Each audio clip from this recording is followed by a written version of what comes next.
বিসমিল্লাহির রহমানির রহিম। আসসালামু আলাইকুম। প্রিয় বন্ধুগণ, সবাই কেমন আছেন? আমরা অনেক সময় অনেক ফটো দেখি যেগুলো আমাদের খুব ভালো লাগে এবং এইগুলো যদি আমরা আপলোড করি অথবা এগুলো যদি ভিডিও তৈরি করি, জানেন এখন বর্তমানে এআই যুগ, ফটো দিয়ে ভিডিও তৈরি করা যায়।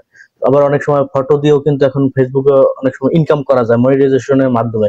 তো অনেক সময় দেখা যায় অন্যের ফটো যদি আপনি আপলোড করেন অথবা ওগুলো যদি ভিডিও তৈরি করেন তাহলে কিন্তু কপিরাইট আসতে পারে। তো আপনি একটা ফটো চয়েস করতেই পারেন, যে কোনো একটা ফটো আপনার ভালো লাগতে পারে। এখন ওই ফটোটা আপনি ইউজ করলে কপিরাইট আসতে পারে। এখন ওই কপিরাইট থেকে বাঁচার জন্য আপনি কি কি পদক্ষেপ নিতে পারেন এবং কি করা উচিত এবং কি করলে আপনার ওই ফটোতে কপিরাইট আসবে না কিন্তু আপনি সেই ফটোটা ইউজ করতে পারবেন, সেই সম্পর্কে আজকে আমি আপনাদের সাথে আলোচনা করব। তো আমরা অনেক সময় ফেসবুকে অনেক সময় অনেক ধরনের ফটো দেখতে পাই, অথবা টুইটার, ইনস্টাগ্রাম, পিন্টারেস্ট, এইসব জায়গায় কিন্তু আমরা বিভিন্ন সোশ্যাল মিডিয়াতে অনেক সময় অনেক ফটো যেগুলো আমাদের খুব ভালো লাগে। আমরা অনেক সময় পিন্টারেস্টে যাই, পিন্টারেস্টে যাওয়ার পর কিন্তু আমরা অনেক ধরনের ফটো দেখি, যেগুলো অনেক ইসলামিক ফটো হইতে পারে, বিভিন্ন ধরনের কমেডিয়ান ফটো হইতে পারে। সেই সব ফটো দেখলে কিন্তু আমাদের ভালো লেগে যায়। দেখেন এখানে আমি এই যে পিন্টারেস্টে যত যাচ্ছি সবগুলো ফটো কিন্তু আমার ভালো লাগতেছে। দেখেন এখান থেকে আপনার যে কোনো একটা ফটো আপনি চুজ করতে পারেন অথবা আপনার ভালো লাগতে পারে। দেখেন এই ফটোটা আমার কাছে ভালো লাগতেছে, আপনার কাছেও ভালো লাগতেছে। এখন এই ফটোটাকে আপনি যদি ইউজ করেন, আপনি যদি কোনো এআই টুলস দিয়ে যদি ব্যবহার করেন, তারপর হয়তো কপিরাইট আসতে পারে। তো এত কষ্ট করলেন, এত কিছু করলেন, তারপর যখন কপিরাইট আসে তাহলে কিন্তু আপনার কষ্টটাই বৃথা যাবে। তো যার কারণে আমি আজকের এই ভিডিওতে দেখাবো আপনি কিভাবে এই ফটোটাকে কপিরাইট মুক্ত করবেন। তো এই ফটোটাকে আমি যদি কপিরাইট মুক্ত করতে চাই তাহলে আমরা কি করতে পারি? তো আপনারা যে কোনো মোবাইল ফোন অথবা ডেস্কটপ ট্যাব যে কোনো কিছু আপনারা ইউজ করতে পারেন। আপনার যে কোনো একটা ব্রাউজারে যাবেন, ব্রাউজারে যাওয়ার পর লিখবেন গ্রামিনা। এটা লেখার পরে কিন্তু আপনারা এই যে প্রথম যে সাইটটা পাবেন DREAMINA, এইটা লিখে সার্চ করলেই কিন্তু আপনারা এরকম প্রথম একটা সাইট পেয়ে যাবেন। তো এটার ভিতরে আপনারা প্রথমে প্রবেশ করবেন। প্রবেশ করলে পরে কিন্তু আপনাদের আমি একটু দেখাচ্ছি। প্রবেশ করবেন, প্রবেশ করার পর আপনাদের জিমেল দিয়ে সাইন আপ করে নেবেন। সাইন আপ করে নিলে সবচেয়ে ভালো হয়। তো এই যে ইমেজ টু জেনারেট, এখানে আপনারা ক্লিক করবেন। এখানে ক্লিক করলে পরেই কিন্তু আপনারা সেই কাঙ্ক্ষিত যে কাজটা, সেই কাজটা আপনারা করতে পারবেন। তো আমার একটা অ্যাকাউন্ট আছে, আমি সেই অ্যাকাউন্টে যাচ্ছি। এইভাবে আপনারা একটা অ্যাকাউন্ট তৈরি করে নেবেন। তৈরি করার পর আপনার আগে আমি যেটা দেখাইছি ওখানে গেলে পরে আপনাদের এরকম একটা অপশনে নিয়ে আসবে। আনার পর আপনারা এখানে আপলোড, আপনার যে ফটোটা আপনি কপিরাইট মুক্ত করতে চাচ্ছেন সেই ফটোটা এখানে আপলোড করলে হবে। আবার যদি কেউ চান যে আমি আপলোড করতে চাচ্ছি না, কপি করবো, যেমন আমি দেখাচ্ছি, আমি এই ফটোটাকে আমি কপিরাইট মুক্ত করব। তো এই কারণে আমরা কি করব, এটাকে আমি ডাউনলোডও করতে পারি, এই যে সেভ অ্যাস, এখানে দিয়ে আমি ডাউনলোডও করতে পারি, আবার কপি ইমেজ কপিও করতে পারি। তো আমি এটা কপি করলাম, আপনারা এটা ডাউনলোড করেও কিন্তু এখানে নিয়ে কাজ করতে পারবেন। এখানে আপলোড করলে সেই ফটোটা আপনার ফাইলে যাবে, আপনার গ্যালারিতে যাবেন, সেখান থেকে কিন্তু আপনি ফটোটা আপলোড করতে পারবেন। যেহেতু আমি কপি করছি তো আমি এখানে কন্ট্রোল ভি দিয়ে পেস্ট করে দিলাম। তো দেখেন আমার কিন্তু এখানে আপলোড হচ্ছে। তো আপনারা এটা, আমি তো বললাম, ডাউনলোড করেও নিতে পারেন এবং কপি করেও নিতে পারেন, আপনার মোবাইল ডেস্কটপ যে কোনো কিছু করতে পারেন। দেখেন আমার কাছে কিন্তু এই যে ফটোটা চলে আসছে। এই ফটোটাকে আমি এখন কপিরাইট মুক্ত করবো, যার কারণে আমি কি করবো, এই যে রিটার্স, এখানে আমরা ক্লিক করে দেবো।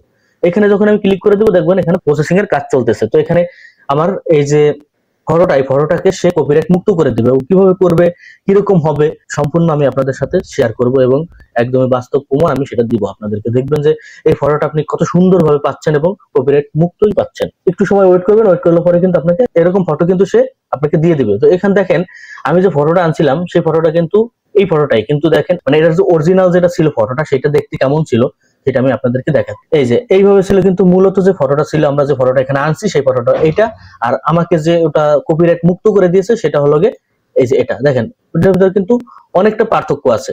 তো এই পার্থক্য থাকার কারণে কিন্তু দেখেন আপনি কিন্তু সম্পূর্ণ সবকিছু পাচ্ছেন, কালার গ্যারাভিটি সবকিছু কিন্তু পাচ্ছেন, গাছগুলো পাচ্ছেন, অথবা চেহারা একটু পরিবর্তন করে দিতেছে।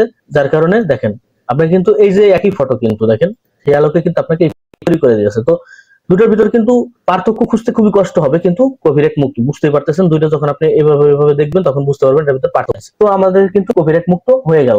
এখন আপনারা যদি এই ফটোটা আপনারা কোন সাইজে নিতে চান, অথবা আপনি যদি ভিডিও তৈরি করার ক্ষেত্রে, জানেন এখন সবাই কিন্তু ফটো দিয়ে ভিডিও তৈরি করতে পারে। তো ফটো দিয়ে ভিডিও তৈরি করার জন্য আপনারা তো বিভিন্ন ধরনের সাইজ ইউজ করে থাকেন। তো এখানে দেখেন এই যে এক্সপেন্ড, এখানে আপনারা যাবেন। এখানে গেলে আপনারা বিভিন্ন সাইজ দেখতে পারবেন। এটা আমরা ইউটিউবে ব্যবহার করে থাকি এই সাইজটা। এটা আমরা শর্ট ভিডিও তৈরি করে থাকি।